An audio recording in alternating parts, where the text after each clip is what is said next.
I'm Elitia. And I'm Cullen, your favorite relationship coaches. And today's topic is how to set boundaries with your friends and family.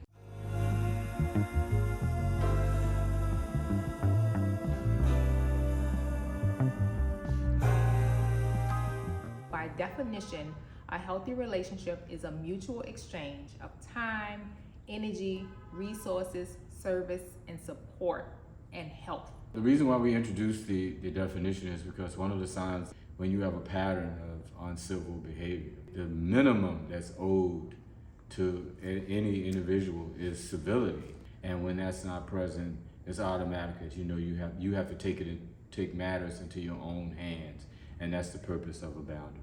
And we're not of the ilk that you throw people away. So Right. Colin was very clear that it has to be a pattern of incivil behavior. Right. So when you see that pattern, we're saying you have the right to ununcle, unauntie, uncousin, unfriend that person. Right. And it's not a distinction of you doing anything.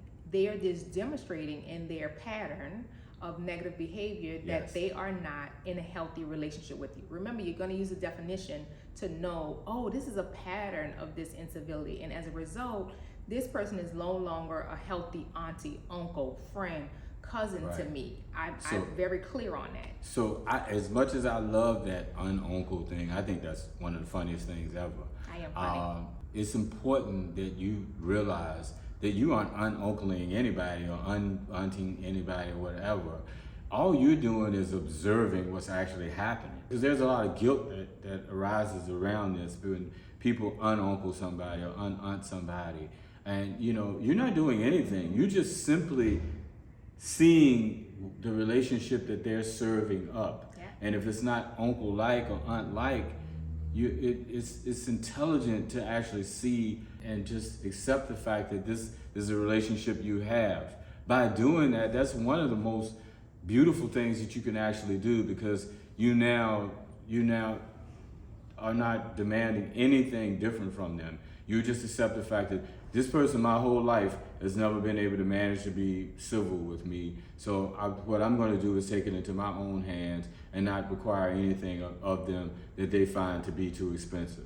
A lot of times people equate boundaries with a negative expression, and that's the reason we started by giving you that tool, that definition, is because boundaries does not have to be negative. Right. Intelligence comes from the root word intel. The definition, if you use it when you are navigating your relationships with your friends and family, you'll use that definition to gather intel. You will see if they have a pattern of unhealthy behavior in those 6 areas. With that intel, you make a decision now to say, okay, my engagement has to shift. Right. I need to create some boundaries on how I engage. That's not a negative practice in no way, shape, or form. And so we're Right. inviting you to do a couple things. Use a definition as a vetting tool to just monitor people's behavior.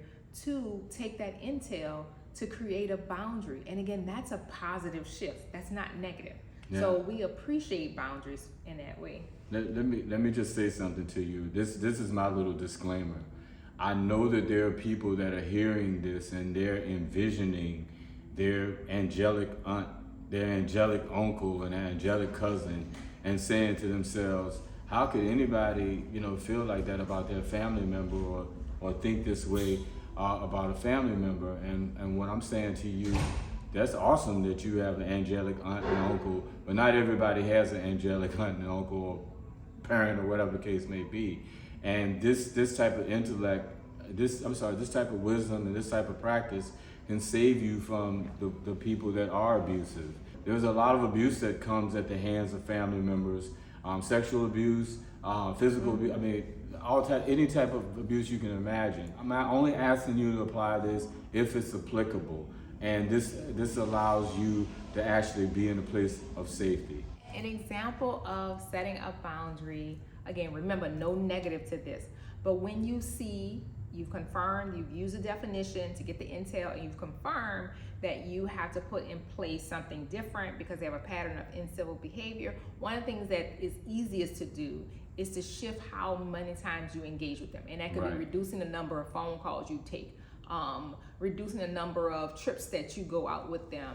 We're talking about family and friends here, so we Right. know that if you live with them, it may be difficult, but maybe limiting or reducing the amount of times you just are in the space with them receiving that repeated negative Right. behavior. Right. And please pause the guilt, because feeling guilt towards somebody who's had nothing but adversarial behavior toward you I just need you to think about that for a moment. It's your responsibility to ensure your own safety and enjoy your life. In addition to guilt, some of the other things that stop people from implementing boundaries are people who've normalized dysfunction. I was one of them. So you just felt like this is what everyone does. And so because you have that behavior of normalized dysfunction, this is what everyone does in my family. They just take this incivil behavior from an auntie, or uncle, or friend, a cousin that's been with you since you're 4. You have normalized that. And so that's one of the things that stops you from setting a boundary. Another thing is just fear. You are afraid that the person will not react to you reducing engagement or shifting your engagement. You are afraid the connection is going to change. You really want it to change because you know it's not working for you, it's not healthy, but deep down you're afraid. Another one is tradition. You've never seen anybody else in your family operate this way. So you're like, I've never seen anybody actually go talk to somebody or make adjustments around this thing, so I'm not gonna do it. Yeah, everyone just does this. It's outside of the norm. Who am I to now set a boundary? No one in the family has done it. And so we know we are inviting you to build your confidence muscle by engaging in just being healthy and setting boundaries according to the definition is a healthier practice. If you like these tips, remember, join our YouTube channel or sign up for our newsletter. Description in the details.